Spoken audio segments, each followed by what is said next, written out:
6 വയസ്സുകാരന്റെ കൊലപാതകത്തിൽ ഞെട്ടൽ മാറാതെ മാള. ഇൻക്വസ്റ്റ് നടപടികൾ പൂർത്തിയാക്കി മൃതദേഹം തൃശൂർ മെഡിക്കൽ കോളേജ് ആശുപത്രിയിലേക്ക് പോസ്റ്റ്മോർട്ടത്തിന് കൊണ്ടുപോയിരിക്കുകയാണ്. പ്രതി ജോജോയെ സംഭവ സ്ഥലത്തെത്തിച്ച് തെളിവെടുക്കുകയാണ്. ഇപ്പോൾ നാട്ടുകാരുടെ പ്രതിഷേധം കണക്കെടുത്ത് പോലീസ് സുരക്ഷ ശക്തമാക്കിയിരിക്കുകയാണ്.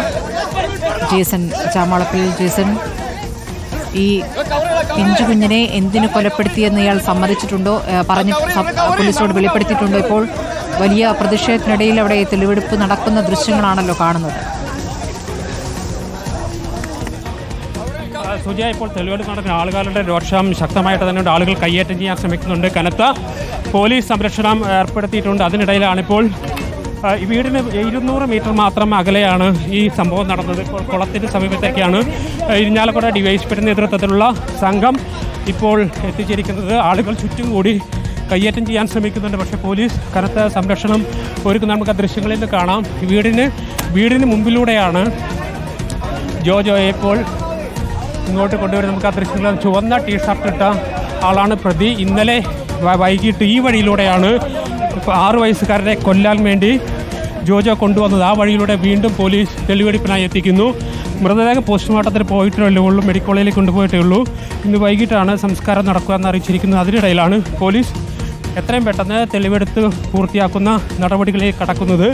കനത്ത സുരക്ഷ ഒരുക്കിയിട്ടുണ്ട്. മാത്രമല്ല ഇന്നലെ രാത്രി തന്നെ പ്രതിയെ എത്തിച്ച മാള പോലീസ് സ്റ്റേഷന് മുമ്പിൽ വലിയ രീതിയിലുള്ള പ്രതിഷേധം നാട്ടുകാരുടെ ഭാഗത്തുണ്ടായിരുന്നു. ഇതുകൂടി കണക്കിലെടുത്തുകൊണ്ടാണ് കനത്ത സുരക്ഷയിൽ ഇപ്പോൾ തെളിവെടുപ്പ് നടത്തിക്കൊണ്ടിരിക്കുന്നത്.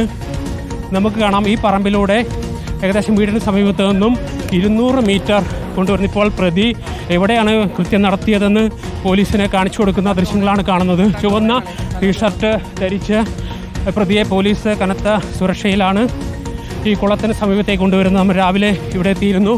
ഈ കുളത്തിന് സമീപത്തേക്ക് കുട്ടിയെ മുഖം പൊത്തി കൊല്ലുക എന്ന ഉദ്ദേശത്തോടു കൂടി തന്നെയാണ് ഇവിടെ എത്തിക്കുന്നത്. പിന്നീട് കുട്ടിയെ ലൈംഗിക അതിക്രമത്തിന് വിധേയമാക്കുന്നു. ഇത് എതിർത്ത കുട്ടിയെ പിന്നീട് ഭീഷണിപ്പെടുത്തുന്നു.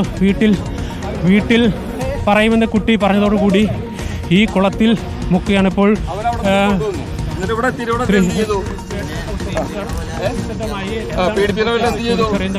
അയാൾ പറയുന്നത് കേൾക്കാം. ജേസൺ, പിടിച്ചോ അവൻ മോച്ചാ പിടിപ്പിക്കാൻ ശ്രമിക്കുന്ന പോലെ കാണിച്ചു. അപ്പൊ പൊതറി എനിക്ക് ദേഷ്യം കയറിയപ്പോ ഞാൻ വീണ്ടും കയറി വന്നു. പിന്നെയും തട്ടിയിട്ടു.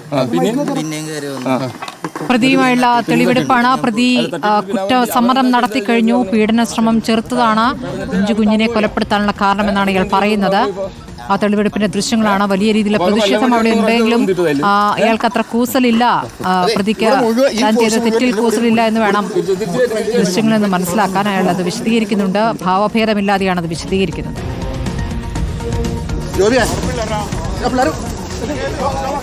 തെളിവെടുപ്പ്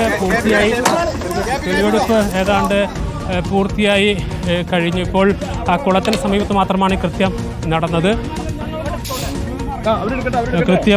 അതുകൊണ്ട് തന്നെ മറ്റ് സ്ഥലങ്ങളിലേക്കൊന്നും കൊണ്ടുപോകേണ്ടതില്ല. വീടിന് സമീപത്ത് 200 മീറ്റർ മാത്രം മാറിയാണ് സംഭവം ഉണ്ടാകുന്നത്. വീടിന് സമീപത്ത് കളിച്ചിട്ടുന്ന കുട്ടിയെ ഇങ്ങോട്ട് പ്രകൃതി വിരുദ്ധ പ്രവർത്തനത്തിനായി കൊണ്ടുവരികയായിരുന്നു എന്നാണ് ഇന്നലെ തന്നെ പോലീസ് കണ്ടെത്തിയത്. ഇത് തന്നെയാണ് ഇപ്പോൾ പ്രതി പോലീസിന് മുമ്പിൽ വിവരിച്ചത്. എപ്പോഴാണ് അങ്ങോട്ട് കൊണ്ടുവന്നത്, ഏത് വഴിയാണ് വന്നത്, എന്താണ് ഈ കുളത്തിനരികിൽ വെച്ച് സംഭവിച്ചതെന്നടക്കമുള്ള കാര്യങ്ങൾ വിശദമായി പോലീസിന് മുമ്പാകെ പ്രതി വ്യക്തമാക്കി കഴിഞ്ഞു. തെളിവെടുപ്പ് പൂർത്തിയാക്കി. മറ്റൊരു പ്രധാനപ്പെട്ട കാര്യം, ഈ വീടിന് തൊട്ടടുത്ത് തന്നെയാണ് ഈ സംഭവം നടന്നത്. ഇപ്പോൾ പോസ്റ്റ്മോർട്ടത്തിനായി മൃതദേഹം കൊണ്ടുപോയിരിക്കുകയാണ്. അതിനുശേഷം ഇന്ന് വൈകിട്ടാണ് സംസ്കാര ചടങ്ങുകൾ നടക്കുക. അതിനു മുമ്പ് തന്നെ തെളിവെടുപ്പ് പൂർത്തിയാക്കേണ്ടതുണ്ട് എന്നതാണ് പോലീസ് തീരുമാനിച്ചത്. മാത്രമല്ല ശക്തമായ പ്രതിഷേധം ഈ പ്രദേശവാസികളിൽ നിന്ന് ഇന്നലെ മുതൽ തന്നെ ഉയരുന്നുണ്ട്. വലിയ രീതിയിലുള്ള പ്രതിഷേധം ഇന്നലെ രാത്രി ഏറെ വൈകും വരെ 1 മണി 2 മണി വരെയൊക്കെ പോലീസ് സ്റ്റേഷന് മുന്നിൽ നാട്ടുകാരുടെ ഭാഗത്തുനിന്നുണ്ടായിരുന്നു. അതിൻ്റെ തുടർച്ച ഇന്നും ഈ തെളിവെടുപ്പിൽ കാണാനാകുന്നുണ്ട്. ഇപ്പോൾ ഈ പറമ്പിന് സമീപത്ത് ആളുകൾ തടിച്ചുകൂടിയിട്ടുണ്ട്. ഈ സമീപത്ത് വീട്ടിലേക്ക് എത്തിയ ഈ സംസ്കാര ചടങ്ങുകൾക്കും മറ്റും അടുത്ത ബന്ധുക്കളും നാട്ടുകാരും ഉൾപ്പെടെയുള്ളവരെല്ലാം ഇവിടെയുണ്ട്. കനത്ത പോലീസ് ബന്ദോബസ്തിലാണ് ഇപ്പോൾ തെളിവെടുപ്പ് പൂർത്തീകരിക്കുന്നത്. ഇപ്പോൾ തെളിവെടുപ്പ് പൂർത്തിയാക്കിയ ശേഷം ഈ പറമ്പിലേക്ക് കൊണ്ടുവരികയാണ്. നമുക്ക് ആ ദൃശ്യങ്ങളിൽ നിന്ന് കാണാനാകും. ചുറ്റും പോലീസുണ്ട്.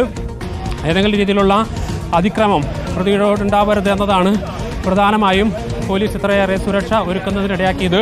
നേരത്തെ സ്മൃതി സൂചിപ്പിച്ച പോലെ തന്നെ യാതൊരു കൂസലും പ്രതിയുടെ മുഖത്ത് ഇല്ല, യാതൊരു കുറ്റബോധവും പ്രതിയുടെ മുഖത്ത് കാണുന്നില്ല എന്നതാണ് ഈ സംഭവം വിവരിക്കുമ്പോൾ തന്നെ നമുക്ക് മനസ്സിലാക്കുന്നത്. അതിനർത്ഥം ഈ പ്രതി ഒരു ബോൺ ക്രിമിനൽ എന്ന നിലയിൽ തന്നെ പോലീസ് കാണുന്നത് അത്രയേറെ വലിയ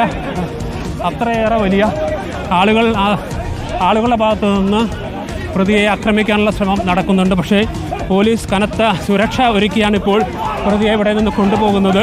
നമുക്ക് ആ ദൃശ്യങ്ങളിൽ നിന്ന് കാണാം. പോലീസിനെ ചുറ്റും തടിച്ചുകൂടിയിരിക്കുകയാണ് ഇവിടെ ആളുകൾ. അവർ ഈ പ്രതിയെ കൊല്ലട എന്നടക്കമുള്ള ആക്രോശിച്ചുകൊണ്ടാണ് ആളുകൾ പ്രതിയുടെ അടുത്തേക്ക് അടുക്കുന്നത്. ചുറ്റും നമുക്ക് ദൃശ്യങ്ങളാണ്. വലിയ തോട്ടമാണ്. ആ തോട്ടത്തിൻ്റെ നടുവിലൂടെ നിരവധി പോലീസുകാരുടെ അകമ്പടിയോടെയാണ് പ്രതിയെ ഇപ്പോൾ തെളിവെടുപ്പ് പൂർത്തിയായി കൊണ്ടുപോകുന്നത്. ഇതിന് തൊട്ടപ്പുറത്താണ് വീട്, അതായത് ഈ മരണം നടന്ന വീട്, ആ കുട്ടിയുടെ സ്വന്തം വീട് ഇതിന് തൊട്ടടുത്താണ്. അതിനടുത്ത് എത്രയും പെട്ടെന്ന് തെളിവെടുപ്പ് സുരക്ഷാ ക്രമീകരണങ്ങളോട് പൂർത്തിയാക്കുക നിയമപരമായൊരു ബാധ്യതയാണ്. അതോടൊപ്പം തന്നെ ആളുകൾ പ്രതിയെ കൈകാര്യം ചെയ്യുന്നതിനായി പോകുന്ന നമുക്ക് ആ ദൃശ്യങ്ങളിൽ നിന്ന് വളരെ വ്യക്തമാണ്. ആളുകൾ വലിയ തോതിൽ അക്രമാസക്തമാകുന്നുണ്ട്. അത്രയേറെ വലിയ ഒരു ക്രൂര കൃത്യമാണ് നടന്നത്. നമുക്ക് ആ ദൃശ്യങ്ങളിൽ നിന്ന് കാണാം.